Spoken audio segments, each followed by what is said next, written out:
Hey, faites pas gaffe si vous entendez dans le bruit de fond quelqu'un qui prend sa douche. Ok, on s'en fout de ça. Et aussi, je suis sans t-shirt encore une fois. Voilà pour séduire les meufs traders. Faut me dire dans les commentaires qu'est-ce qui est plus séduisant, moi sans t-shirt ou mon modèle de trading. En tout cas, par contre, je montre pas mes pecs parce que ça serait aller trop loin. Je veux pas vous faire saigner du nez non plus, comme Sanji. Alors, tout d'abord, pour commencer, avant d'expliquer l'achat, je vais expliquer la vente que j'ai ratée pour le setup de vente pour vendre ce mouvement baissier avant d'acheter. Et pour faire la chose simple, on avait échoué de compléter le MMBM actuel dans lequel on est en respectant la RB. On a fait un inversement à partir de là, on est revenu dans la IFVG. Ici, on prend le haut asiatique, New Day Opening Gap, SMT divergence avec le S&P 500 entre ce sweep alors que le S&P 500 il était déjà en train de descendre comme le Nasdaq était en train de faire. Et à partir de là, il y a l'inversement de sens, le market structure shift et l'entrée pour suivre ce mouvement baissier et venir attaquer ces niveaux de bas qui sont égaux. Ça, c'est le bas de Londres de la journée actuelle et ça, c'est le bas de la journée précédente. On a ces bas égaux. Et il y a aussi ce bas sur lequel on a sweep et j'ai trouvé le retournement pour ensuite acheter. Donc j'ai raté le setup pour vendre le mouvement baissier et puis j'ai compensé ça par le setup d'achat, mais par contre que j'ai fermé à un seul R parce que je l'ai fermé à un R parce qu'il est passé 16 heures. On va arriver sur le rollover. Et ouais, c'est vendredi session PM, ça va être le fin du market. Alors j'ai dû fermer le trade à 1 R, vu que ça va être le week-end et dans tous les cas. Ou alors si c'est une nouvelle journée, ça sera le rollover. Et moi je tiens pas mes positions par-dessus la nuit. Je trade que dans le market open 9h30 à 16h. Et alors j'ai pris cet achat, mais j'ai raté le setup de vente. Là je viens de vous l'expliquer. Et en fait en entrant dans la journée, j'avais un biais bullish pour venir chercher là-haut et là-haut à partir de l'order block et sweep les bas égaux. Sauf que moi du coup en vendant avec le setup de vente, vendre jusqu'à là, ça serait pas beaucoup. Et je m'y attendais pas à ce que le prix vienne venir ici. Donc je voyais le setup sur le moment, mais je l'ai pas pris. J'avais des idées. Et en fait, j'avais mal analysé.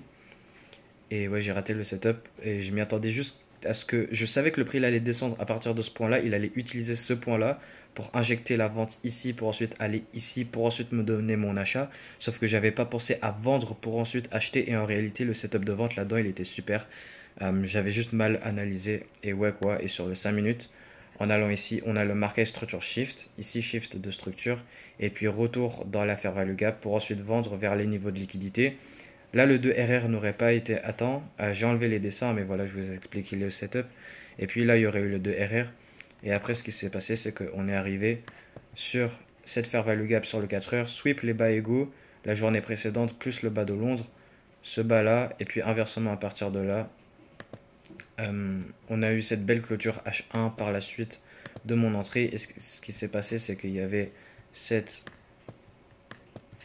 CB M15 à inverser. Ici, le prix n'était pas en train de faire grand chose.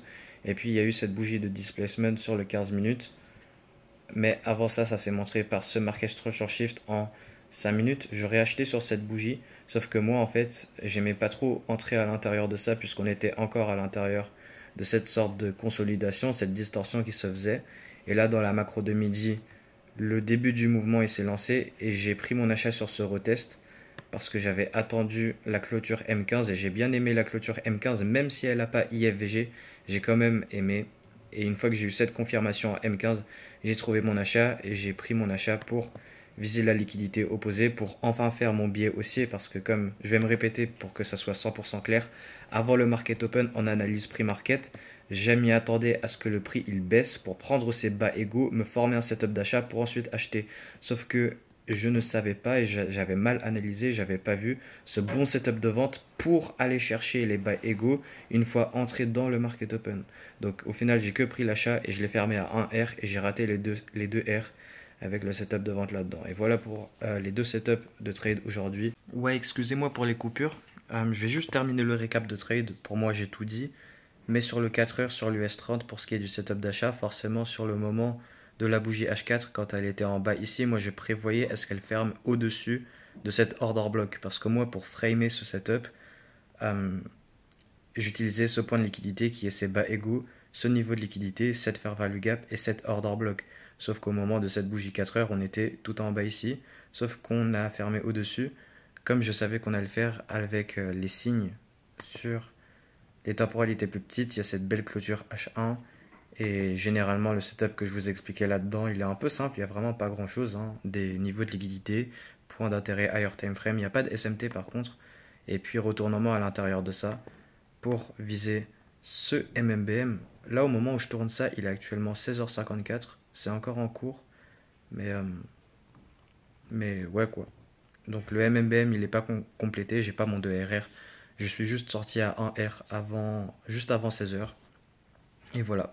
Donc j'ai raté le bon setup de vente ici pour suivre la baisse, pour venir chercher ces niveaux de liquidité. Et puis j'ai pris l'achat une fois qu'on est venu chercher les niveaux de liquidité.